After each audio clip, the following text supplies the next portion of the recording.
se le dire, 2024 a été toute une année sur les marchés boursiers, puis ça a été une surprise. J'ai déjà parlé de ce commentaire, de ce tableau-là dans le passé, mais c'est incroyable à quel point le S&P 500, sa performance, le niveau qu'il a atteint autour de 6000 points cette année est supérieur aux attentes de tous les stratèges, des grandes banques américaines. Donc, ça a été un fort rebond. Et cette thématique-là, en fait, surprenamment, n'a pas de l'air de s'essouffler jusqu'à présent. On regarde depuis l'élection de Donald Trump, investir aux États-Unis, là, c'est populaire. Puis en fait, là, il y a vraiment là, les liquidités dans le système qui sont importantes, qui soudainement se retournent vers les États-Unis parce qu'il y a un optimisme par rapport à l'économie américaine. Et une autre chose qu'on voit, c'est non seulement l'argent se dirige principalement dans un pays, c'est les États-Unis, mais qu'on voit aussi que des fois, le marché, on dit, ben, il est dispendieux. Ben, c'est vrai, mais c'est relativement un nombre limité. En fait, le nombre de sociétés qui se négocient à plus de 10 fois leur chiffre d'affaires, leur revenu, ce qui est quand même une unité de mesure qui indique là, pour certaines de ces sociétés-là qui sont quand même dispendieuses, ben, on est quand même dans des moyennes à peu près historiques qu'on observe depuis les années 2000. Puis il ne faut pas oublier qu'aujourd'hui, le commerce, entre autres, en ligne, le commerce de l'intangible, c'est normal d'avoir des multiples relativement plus élevés que d'autres secteurs traditionnels. Puis ça, je n'ai déjà parlé. Mais par contre, ces sociétés-là, bien, le nombre d'entelles qui ont vraiment progressé puis qu'ils ont un poids dans l'indice est vraiment important. Il faut remonter à 2021. Puis même, on n'a pas battu le record de la bulle technologique, mais peut-être, tranquillement, on y approche. Fait qu'est-ce que ça veut dire? C'est que l'argent va aux États-Unis et s'empile sur les mêmes thématiques qui, elles, même si c'est un nombre limité, commencent vraiment à justement être un territoire très surévalué. Là, qu'est-ce qu'on fait avec ça? On s'en va où en 2025? C'est quoi la stratégie? Puis comme vous l'avez vu, je pense qu'avec humilité, on peut dire qu'il n'y a pas un stratège qui est capable de prédire la direction d'un indice. Fait qu'on ne parlera pas de grandes de spéculation au niveau où le marché va être ou de décisions politiques. Mais si je suis en 2025, est-ce qu'il y a encore des secteurs abordables aux États-Unis ou dans d'autres régions? Puis c'est quoi les secteurs, je pense, qui vont faire peut-être la manchette en 2025 et justement, ils vont peut-être attirer le regard des investisseurs. On marche avec des probabilités, mais on va parler de trois en particulier. Premièrement, j'en parle depuis longtemps. Vous allez voir toutes les thématiques, les trois que je vais mentionner, j'en ai déjà parlé dans le passé, mais je pense que c'est des tendances qui vont s'accélérer. Le premier, c'est le phénomène de ramener de la fabrication de proximité, phénomène qu'on appelle de reshoring. On avait déjà, justement, sous l'administration de Biden, vraiment une volonté politique, justement, de ramener la fabrication, parce qu'on avait vu durant le COVID des enjeux de chaîne d'approvisionnement, des tensions aussi géopolitiques avec la Chine. Mais cette tendance-là, je pense qu'elle va encore plus s'accentuer, parce qu'on voit justement que Donald Trump, le président élu, il n'est pas encore au pouvoir, mais clairement, il y a une intention de ramener de la fabrication. Donc, en tant qu'investisseur, on peut parler à des sociétés d'ingénierie, on peut penser à des sociétés de construction, à des manufactures, à des compagnies d'automatisation, à des compagnies de logiciels qui accompagnent les manufactures. Sur le spectrum et au fur que le temps avance, bien, je pense que justement, on va voir une belle opportunité là-dedans.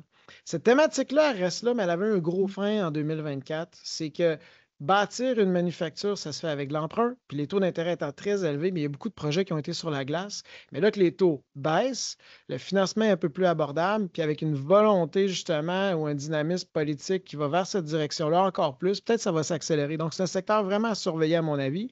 Et dans ce secteur-là, même si c'est plus difficile qu'il y a 24 mois parce que le marché a très bien performé, on peut trouver certaines occasions à mon avis. L'autre thématique, c'est l'intelligence artificielle. NVIDIA, on en a parlé beaucoup cette année. Je ne le recommande pas dans ce commentaire-là, mais ce que je veux dire, c'est que dans justement la, le processus sur le spectrum, l'adoption de l'intelligence artificielle va se faire graduellement. Donc, on n'est pas à l'étape d'avoir des applications dans nos téléphones, dans un ordinateur, où on voit vraiment une différence dans nos vies de l'intelligence artificielle. Mais ça va arriver éventuellement. Mais on est où sur le spectrum? Bien, on a vu des sociétés, comme j'ai mentionné, NVIDIA, qui ont été très populaires parce qu'on avait besoin de l'infrastructure. C'est une société qui est unique. Maintenant, la prochaine étape, qu'est-ce qu'on voit? Bien, entre autres, on a besoin de centres de données. Et on voit ici dans le tableau aussi là, que le nombre de centres de données en construction aux États-Unis ou qui sont effectifs dépasse largement, mais largement ce qui se fait à l'international. Donc, ça va se passer encore l'innovation en intelligence artificielle aux États-Unis. Ça crée de la demande. On va avoir des demandes. Je vais en parler dans mon autre thématique après. Mais aussi sur le spectrum, c'est pas juste les centres de données.